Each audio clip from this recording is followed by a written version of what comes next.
This class is concerned with designing the sales force. Now, issues in designing the sales force really revolve around the role of the sales manager.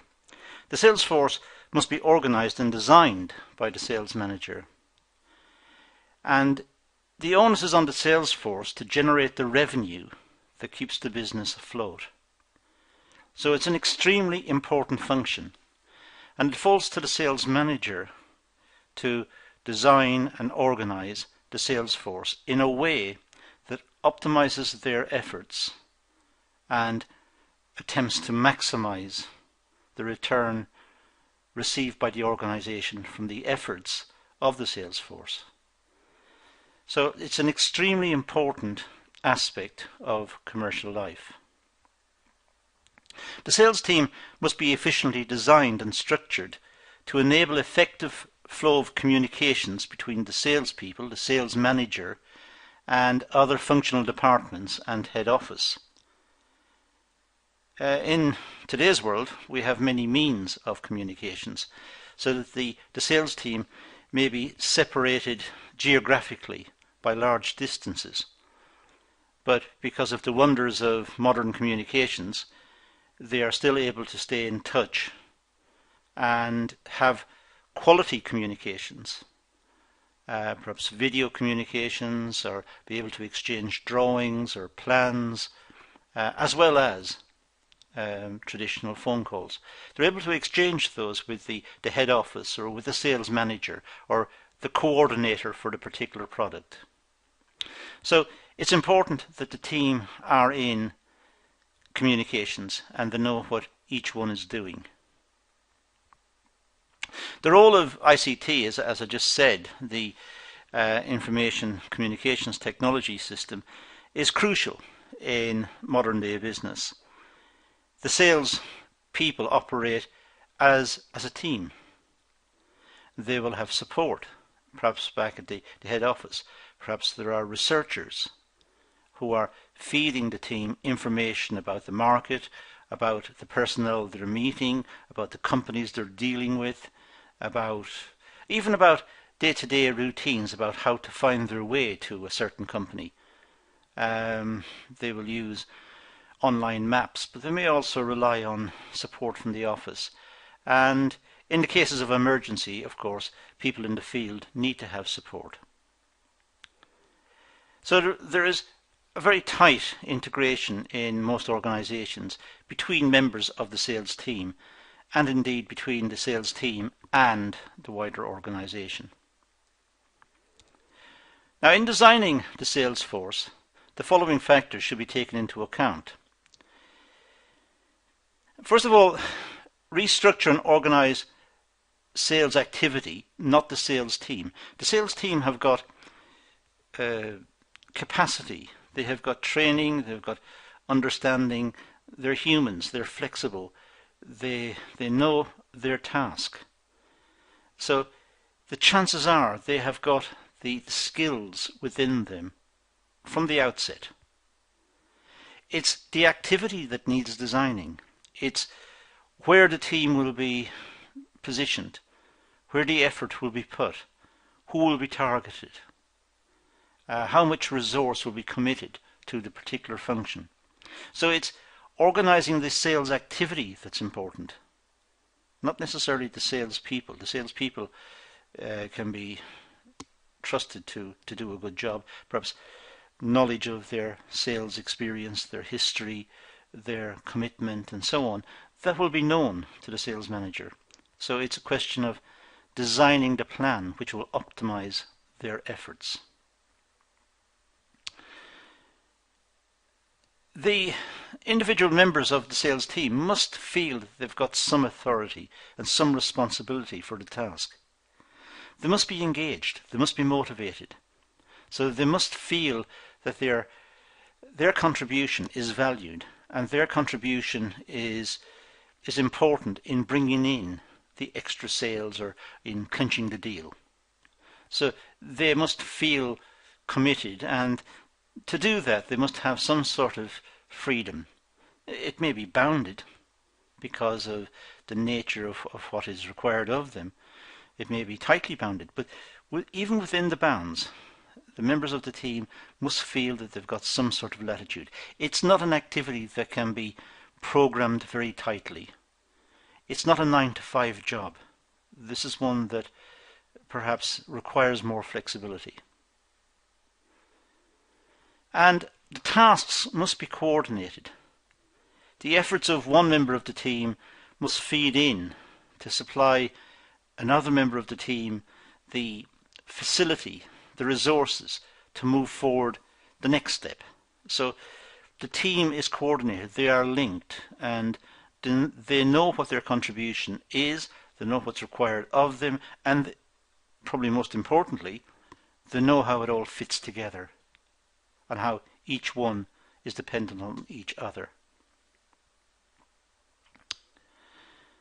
Establishing a span of control is important. A span of control means how many employees are responsible to a particular manager. So let's say a manager has got many employees reporting to him or her, then that would be a wide span of control.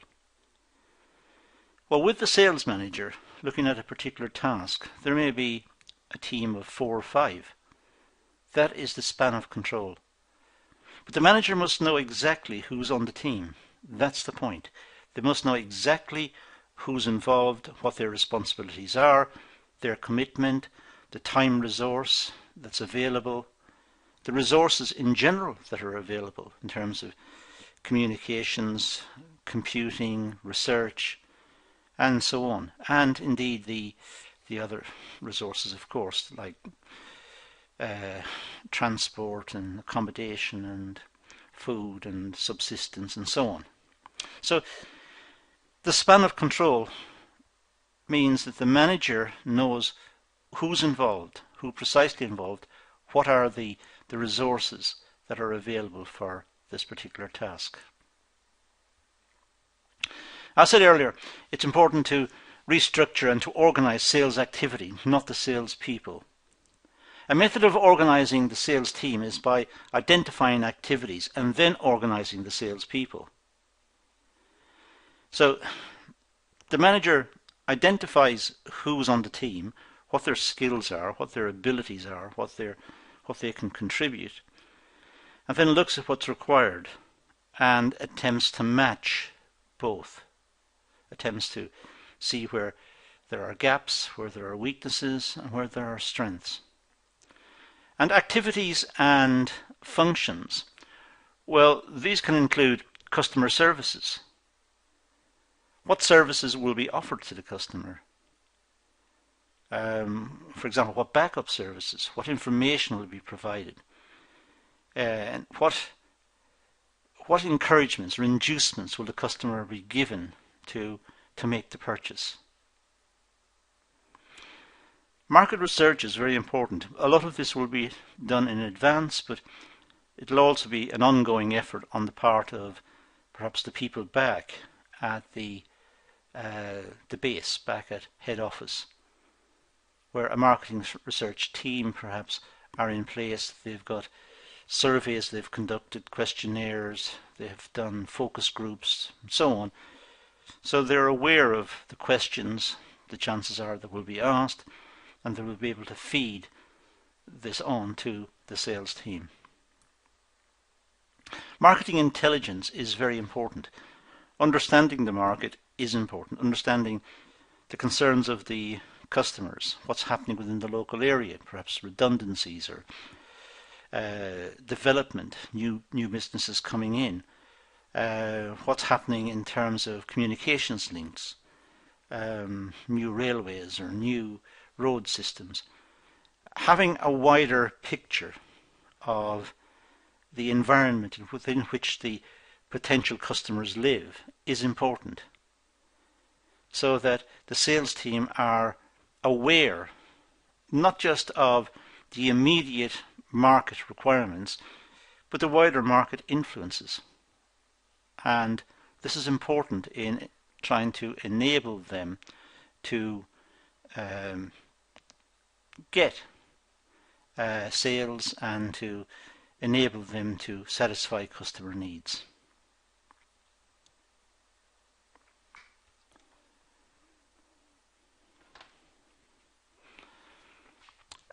Prospecting for new customers. Well, the sales team will always be on the lookout for who may become a future customer. It's a part of their psyche. It's a part of what they do. They're always watching to see where there are market potentials, where there is selling opportunities, or where there is marketing opportunities, where there is the potential to talk to customers or potential customers, find out what they require, feed it back, see if the product could even be adapted or modified to open up yet another part of the market. So they're always on the lookout for prospective customers. And looking at product and market development, which relates to the previous points, but sometimes the product as is designed will hit a large part of the market, but other people, other customers, other organizations within the market may have slightly differing requirements. So is it possible to economically modify the product and make sales and capture the rest of the market by slightly adjusting the product, by modifying it in some way, by altering its design or its appeal in some way? So this will be fed back by the sales team. The requirements will be fed back by the sales team back to the head office, and it's for the senior management to then make decisions as to whether it's a good idea to modify the product to capture the whole market. Of course, there are issues about stock control and warehousing. It depends on the size of the product and the weight of the product. It may be the product has to be stored locally, so the sales team will have to look for areas where or storage facilities, areas where there are storage facilities locally that will satisfy the market. Perhaps it's not possible to make daily deliveries from the production center to the market. It's too far away, the terrain is not suitable, its transport will be difficult, and so on. So it may be that there are issues about getting deliveries and the logistics of delivering the product. So the sales team again will be looking to try and make recommendations and solve the problem of distribution, make recommendations back to management, back to the sales manager, and through the sales manager back to senior management, recommending that perhaps some sort of outlets or some sort of storage facility could be acquired locally to enable that particular market to be opened up. And of course, a lot of this will be done by database management. It's important that information collected by the sales team is captured. The information must be captured and must be stored, and it must be available for interrogation. Customers' names, customers' details, their requirements, the potential for the market can only be gauged when a complete interrogation of a database has been undertaken. So the information goes back to management, and they can see the size of the market, the potential of the market, and that is important. The effectiveness of the organisation is gauged by its ability to allocate its salespeople to the tasks and allocate the salespeople effectively to the tasks. Having got a sales team together, perhaps a good team of people together, the sales manager must deploy them in a way which makes sense. It's logical and it's efficient, and the sales team will understand their roles and understand the logic of what they're doing. Now, they can be arranged into formal and informal structures to perform tasks. And what we're going to do is look at the concept of the organisation to get an understanding of this idea of formal and informal structures. But within the sales team, there will inevitably be some sort of informality. As I said earlier, sales teams, if they're effective working in the field, the chances are it will not be 9 to 5. Customers have to be met when the customers are available. It's not a question of the customers pleasing the sales team, it's the sales team meeting the customers when the customers are available.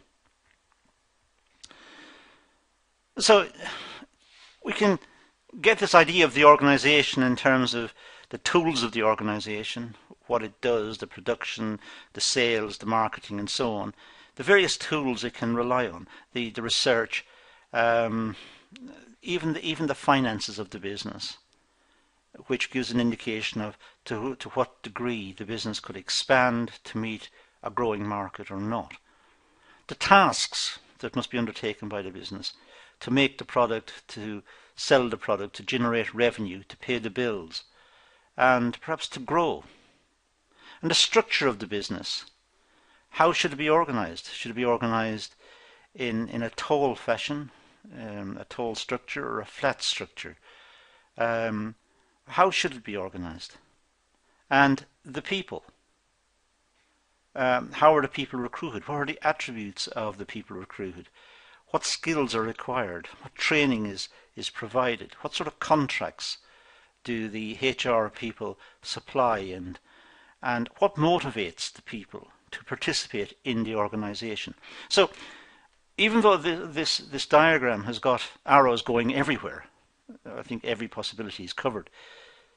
In a sense, that is the way the organisation is, because each of the component parts is important. Each of the component parts must work. Now the sales team must understand this, and they must have a clear understanding of the importance that they are doing. They're the ones who are generating the revenue. But the business must have the tools, the facilities to supply the products and to meet the requirements as requested by the sales team. So the task is to supply the market. And then out of that there are subtasks to make components, to have efficient stock control, to operate financially and understand the business and have good stewardship accounting. The organisation, it should be efficient, it should be good communications within the organisation and with the sales team. And the people should be motivated, and they should understand the nature of the business. So the diagram describes the modern organisation. All the four elements in the previous diagram are connected and work alongside each other. The diagram implies that alternatives made to one element will impact the whole organisation. Well, that's what we saw. We saw that the whole four of them, the tasks, the people, the structure and so on, all of them are connected. So changing one must inevitably change the others. So the organisation is an integrated whole. In the sales department, employing more staff will alter the dynamics of the organisation structure. More staff will require more tasks and more tools, for example, more laptops, more tables, more chairs, more stationery, more transport. They'll eat into the budget a little more. They'll have to have their own budget. They will be more flexible than the others in terms of their working conditions and so on and so on. But they will have an impact on the whole organisation. That's the point. They don't just exist and the organisation continues as it was before. They don't come into existence and the organisation doesn't adjust. The organisation must adjust. The four parts are interconnected. Now to restructure and organise sales activity, not the people. Continuing theme.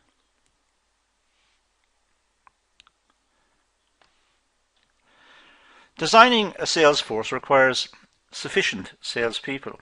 Sales managers need to evaluate how many salespeople are needed to meet the business objectives.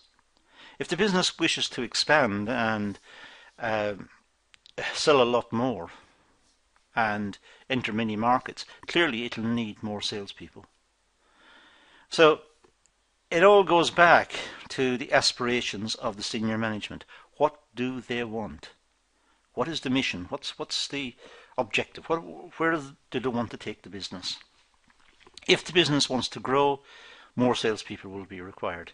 If the business wishes to maintain itself and consolidate itself within one market, perhaps a more stable sales team could be formulated and put in place, one who has got experience of the business, experience of the market, and they settle in and develop relationships within the market so that it becomes almost a mature relationship between the business and the customers. The customers know the product, they know the brand, they know the salespeople, and there is no change.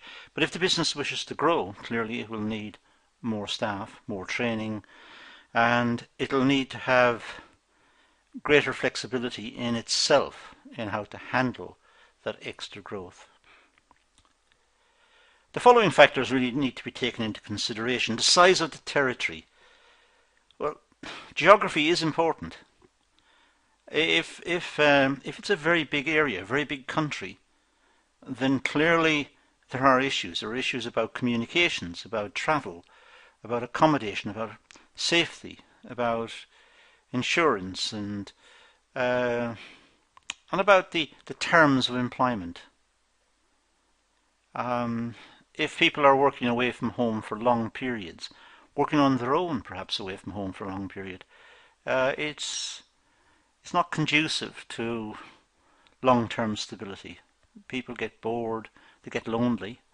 So the size of the territory is important. Maybe the company wishes to sell in a local market or in one city.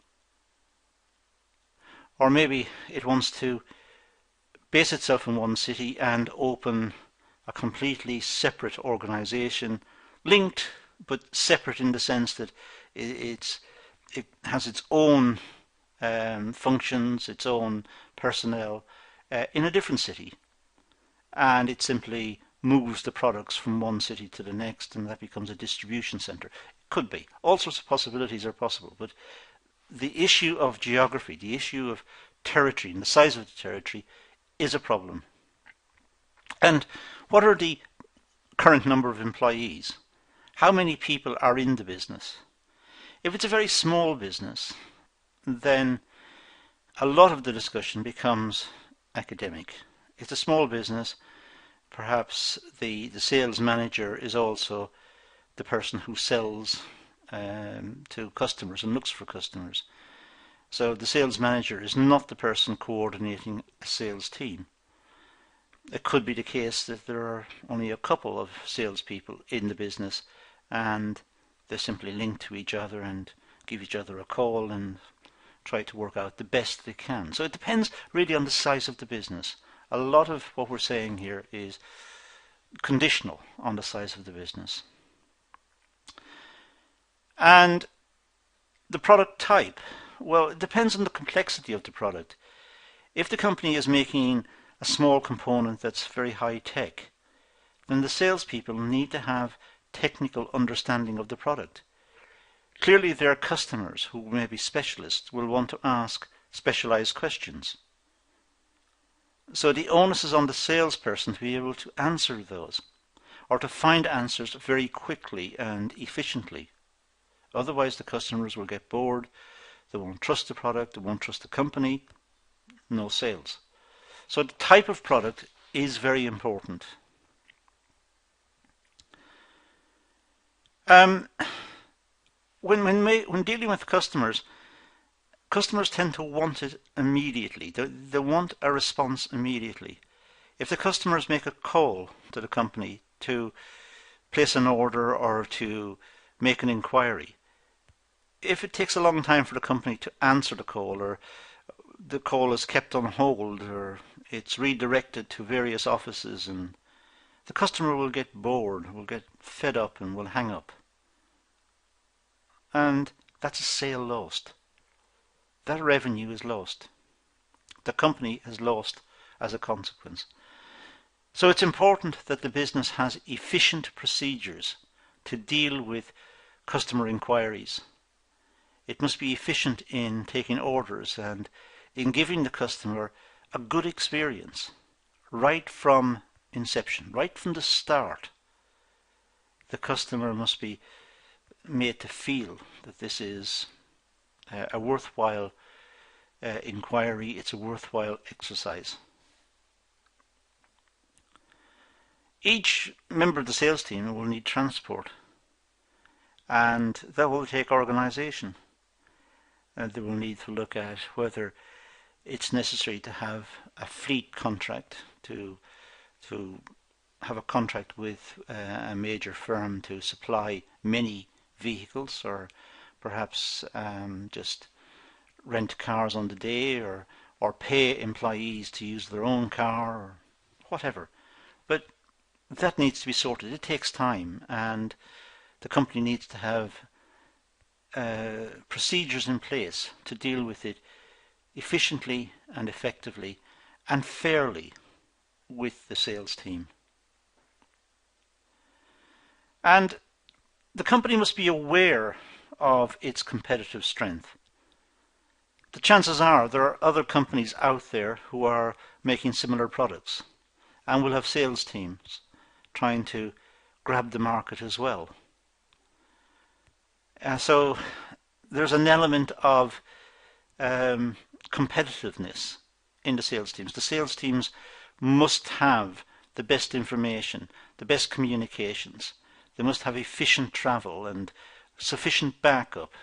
They must have a good product, a product that customers want, that's based on market research, that customers' ideas, their requirements have been integrated into the design of the product.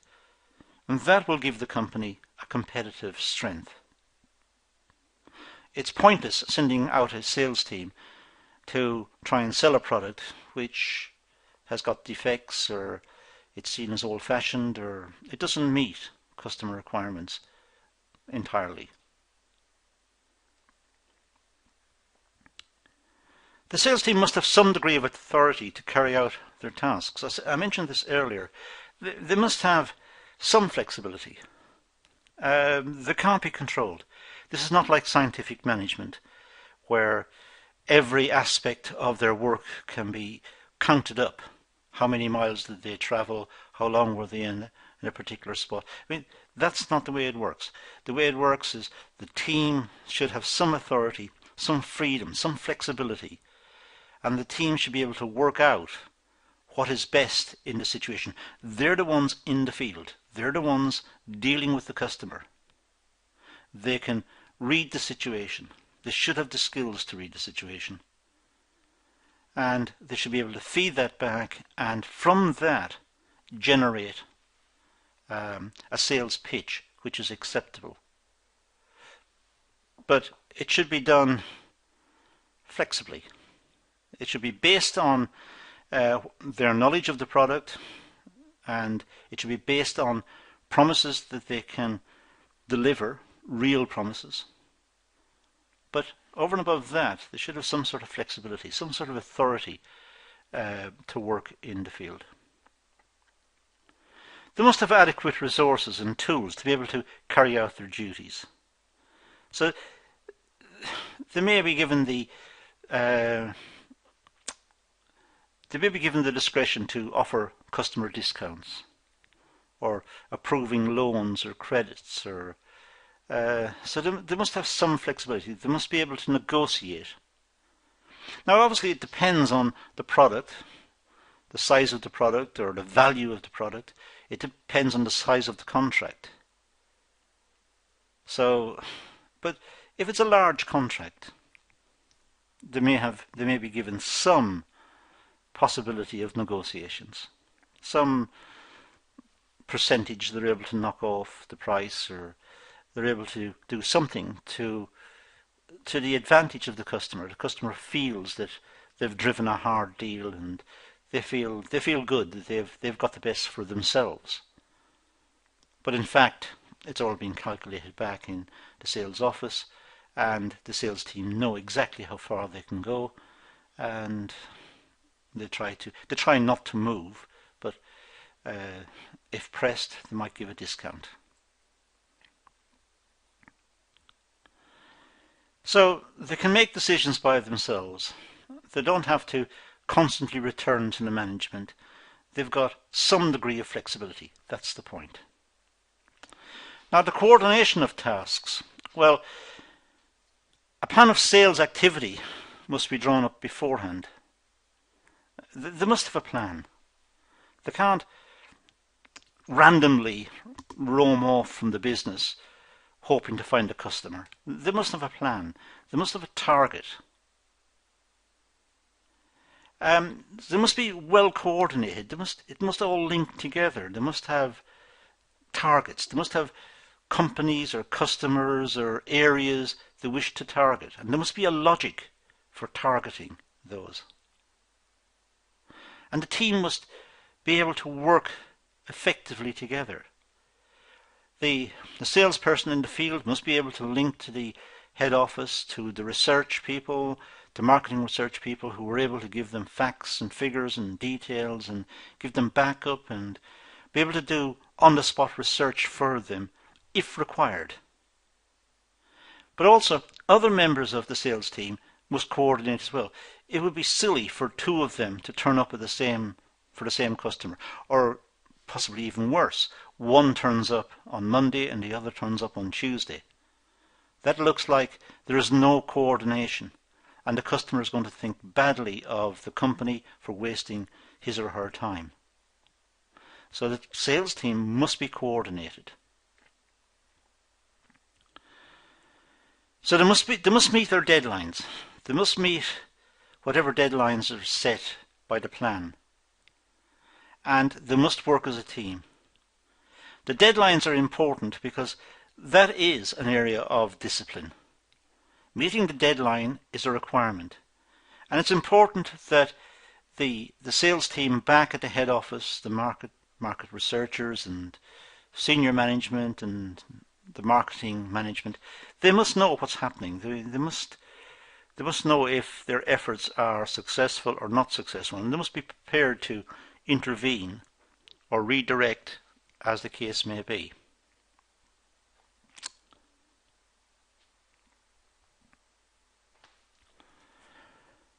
As well as coordination, there must be a flow of communications between the salespeople, other departments and the management and the head office. There must be communications flowing back from the sales team. If they're out of communications, they're almost like mavericks. They've been cut off. They're cut off, and they may be operating in ways which is not conducive to promoting the image of the business. They must be in contact with the business, and any issues, any ambiguities, any problems reported back and briefings received, communicated to them so they know which way to move forward. So the sales team is the only link between the organisation and the customers. And that's important. So the sales team are crucial. Otherwise, the company will produce products that won't go anywhere.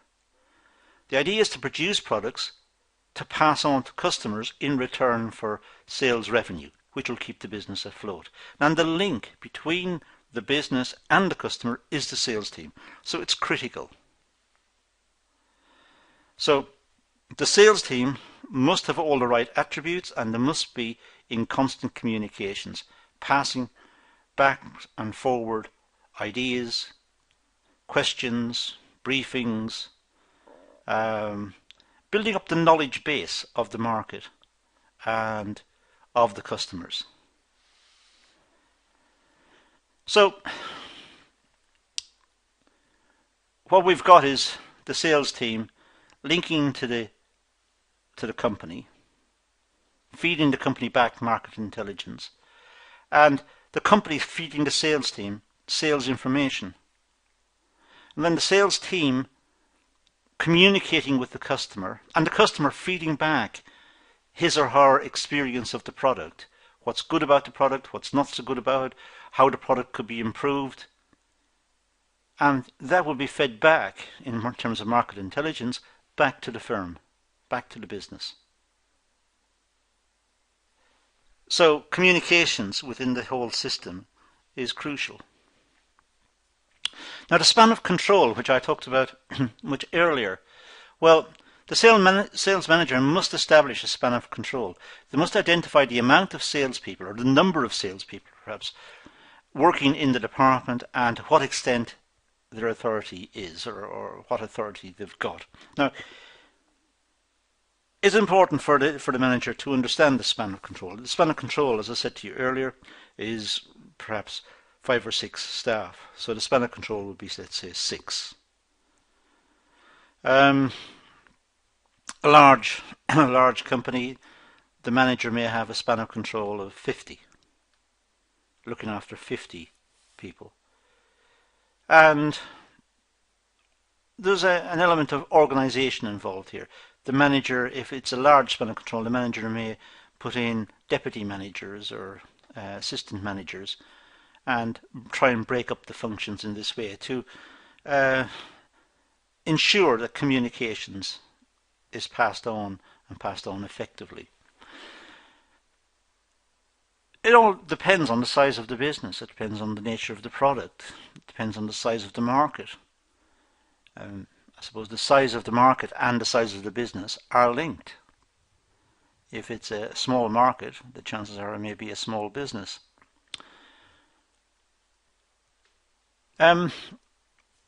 More salespeople with more authority means the sales manager has less control over the sales activity.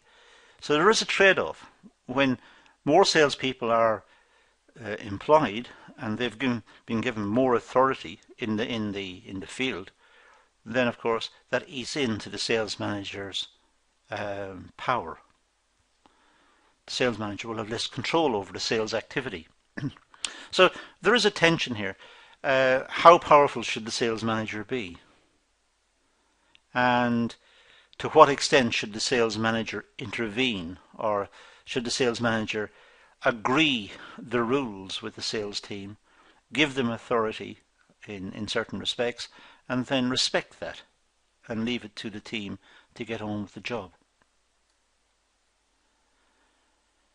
But the sales manager must be able to manage and monitor the team effectively. That's essential. It's essential that one person within the organisation knows what's going on. The senior management should be able to call the sales manager and ask for a report and ask how things are in certain areas, or what's the feedback in certain markets, or whatever. And it's important they're able to go through one person. So the sales manager must be able to monitor the sales team effectively. Now the source for a lot of this work, well, that's a pretty good one, but a lot of texts and PDFs are available in this area, and it's important that you understand the importance of the sales team. But that's all we're going to deal with in this session, so I'm going to leave it at that and say thank you for watching.